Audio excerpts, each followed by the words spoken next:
श्री शिवाय नमस्तुभ्यं। ध्यान रखनी एकादशी है। स्कंद पुराण यहाँ तक कहती है कि इस कथा के चरित्र को जो श्रवण कर लेता है उसको 26 एकादशी करना भी नहीं पड़ती। इस एकादशी की केवल ये कथा सुनकर ही वो तर जाता है।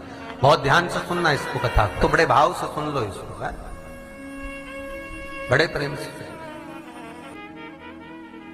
इसलिए सारी एकादशियों में निर्जला एकादशी की महत्वता शास्त्र प्रमाण करता है। महाराज निर्जला एकादशी का उद्यापन जो करा जाता है, उसका उद्यापन और प्रदोष का जो उद्यापन करा जाता है, इन दोनों का क्रम लगभग एक जैसा ही। तो निर्जला पहुंचे है, और निर्जला ने जाकर भगवान नारायण से निवेदन करा। भगवान विष्णु ने पूछा, क्या बात है निर्जला, आज तुम खेलती हुई यहां पर आकर खड़ी हो गई, क्या हुआ क्या है?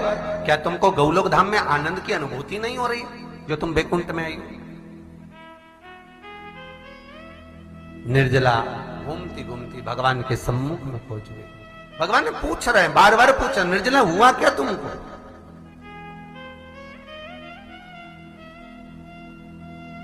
ए निर्जला, ए एकादशी, हुआ क्या है तुमको? क्या कारण है तुम्हारे यहां आने का, बैकुंठ पहुंचने का? बहुत ध्यान देना महाराज।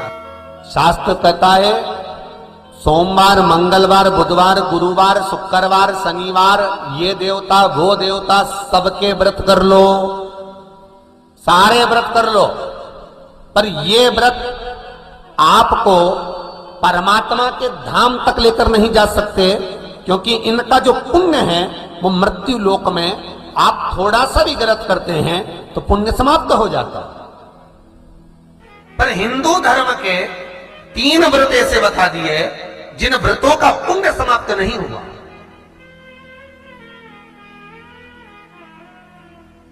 हिंदू धर्म के 3 व्रत ऐसे हो गए जिनका पुण्य समाप्त नहीं हुआ महाराज, जिनका पुण्य प्रबलता में बढ़ता गया। पहले नंबर पर एकादशी, दूसरे नंबर पर प्रदोष, और तीसरे नंबर पर शिवरात्रि। एकादशी भी 26 है तो प्रदोष भी जम के बोलते जाओ 26 है। शिवरात्रि केवल 12, केवल 12, और अगर अधिक मास की पड़ जावे तो ये 13, पर अधिक की आय तो 13 है। तो यहां शास्त्र कह रहा है कि 3 व्रत हमारे यहाँ जिनका पुण्य समाप्त नहीं हुआ, जिनका पुण्य प्रबल हुआ, बड़ा। इसलिए आज भी माता एकादशी का व्रत करती है, और एकादशी का व्रत कर कर अगर कोई जीवात्मा को देते हैं, कोई मर भी गया तो उसको एकादशी का दान देते हैं। एकादशी का उसका दान दिया है। महाराज निर्जला खड़ी है, पूछा क्यों आई हो, क्या कारण? निर्जला आई, तब लक्ष्मी मैया उठकर निर्जला के करीब में गई। निर्जला बहुत सरल थी निर्जला। कहते हैं कामा एकादशी सबसे लंबी है। कौन सी एकादशी? कामा। फिर मोक्षदा उससे नीची है महाराज, और निर्जला जो है बिल्कुल छोटा स्वरूप है। निर्जला का मतलब देखा जाए तो केवल 2 चोटी करी हुई है। मस्तक पर भोर लगा हुआ है निर्जला के, माथे पर बिंदी लगी हुई है निर्जला के, सुंदर गले में तुलसी की मालाएं पहनी है निर्जला, हाथ में जो हाथ फूल जैसी माताएं पहले पहनती थी, आपको ध्यान में होगा, ऐसा बड़ा फूल होता था, अंगूठियां पड़ी होती थी, हाथ में ऐसा लगा रहता है। तो निर्जला हाथ फूल भी तुलसी के धारण करी, बड़ा सुंदर स्वरूप है माता निर्जला का महाराज। छोटी है तो माता लक्ष्मी उनके पास में गई और निर्जला से जाकर पूछा, निर्जला तेरे आने का कारण क्या है, तू बता।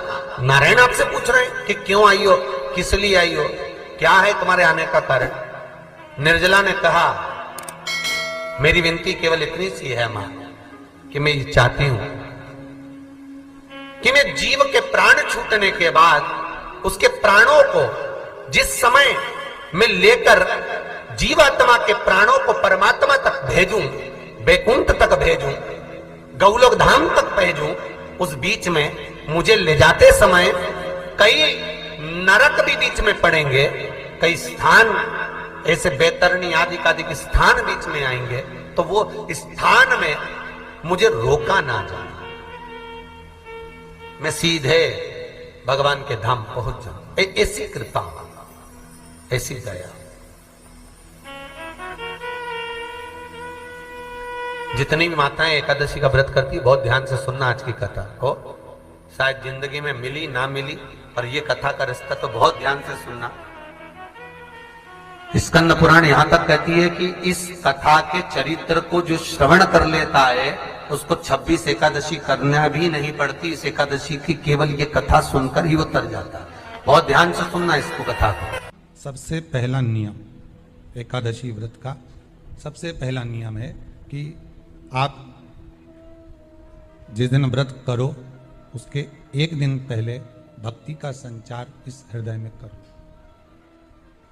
भक्ति का संचार इस हृदय में कर लीजिए। जिस दिन आप व्रत करो, जैसे एकादशी का व्रत कर रहे हो तो दशमी के दिन शाम का समय जब आवे, रात्रि जब होने लगे, शाम का समय आवे और रात्रि का आप जब भोजन ग्रहण करो तो उस भोजन में कोई ऐसा पदार्थ ग्रहण मत करिए जिस पदार्थ के कारण आपकी एकादशी बिगड़ जाए। कोई बेकार भोजन में ग्रहण नहीं करना, श्रेष्ठ भोजन ग्रहण करिए दशमी। और एकादशी का दूसरा नियम बहुत ध्यान से सुनिएगा। जिस दिन आपकी एकादशी का व्रत हो उस दिन प्रयास करिएगा कि अपने हाथ से किसी भी वृक्ष की कोई पत्ती टूटे ना। अपने हाथ से किसी भी वृक्ष की, पौधे की, किसी भी वृक्ष की पत्ती अपने हाथ से ना टूटे। बहुत ध्यान दीजिएगा महाराज। एकादशी का ये दूसरा नियम है कि अपने हाथ से किसी पौधे की, किसी वृक्ष की, किसी डाली की कोई पत्ती टूटे ना, कोई पत्ती ना टूटे, इसका प्रयास करिए।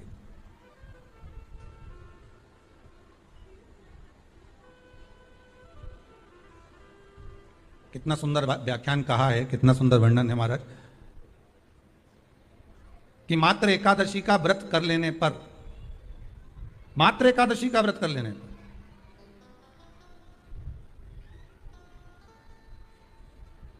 जो पूर्व में किया गया हमारा पाप कर्म है, हमने किसी जीव की हत्या करी है, हमने किसी को कष्ट प्रदान करा है, हमने किसी को अपशब्द कहा है, हमने किसी को ताने दिए, हमने किसी को आड़ा टेढ़ा कहा है, हमने किसी को गालियां दे दी है, मात्र एकादशी का व्रत ही कर लेने पर ये सारे जो दोष हैं वो समाप्त हो जाते हैं। सारे दोष हमारे समाप्ति पर आ जाते हैं।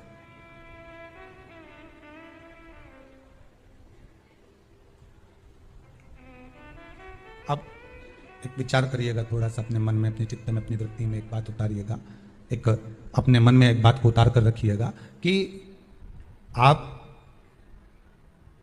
अपने पाप को, अपने पाप कर्म को जिस दिन छिन्न करने वाले हो, समाप्त करने वाले हो, अपने पाप को आप जिस दिन समाप्ति पर लेकर जा रहे हो तो उसके एक दिन पहले आपको प्रसन्नता होना चाहिए कि नहीं होना चाहिए कि कल मेरा पाप कटने वाला है, कल मेरा पाप समाप्त होने वाला है। जो मैंने पाप कर्म करा है वो समाप्त होगा, जो मैंने पाप कर्म करा है वो कल समाप्त हो जाएगा। तो एक दिन पहले आपके चेहरे पर प्रसन्नता हो कि ना हो?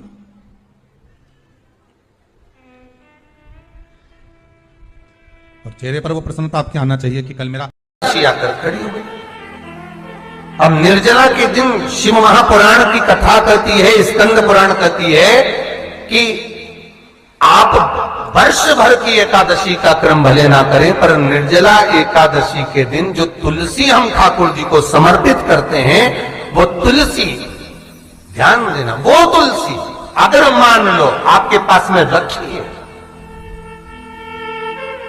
निर्जला एकादशी के दिन भगवान ठाकुर जी को, शालिग्राम जी को, लड्डू गोपाल जी को आपके घर में, आपके मंदिर में जो आपने भगवान को तुलसी समर्पित करी है, वो तुलसी मान लो तुम्हारे पास रखी है और कोई व्यक्ति को बहुत बहुत ज्यादा कष्ट है शरीर में, बहुत बहुत कष्ट है, थोड़ी सी वो तुलसी चढ़ी हुई ठाकुर के चरणारविंद की, आप उस जीव को दो तो सही, आधा घंटा इंतजार करो, स्वास्थ्य में अंतर आना प्रारंभ हो जाता है।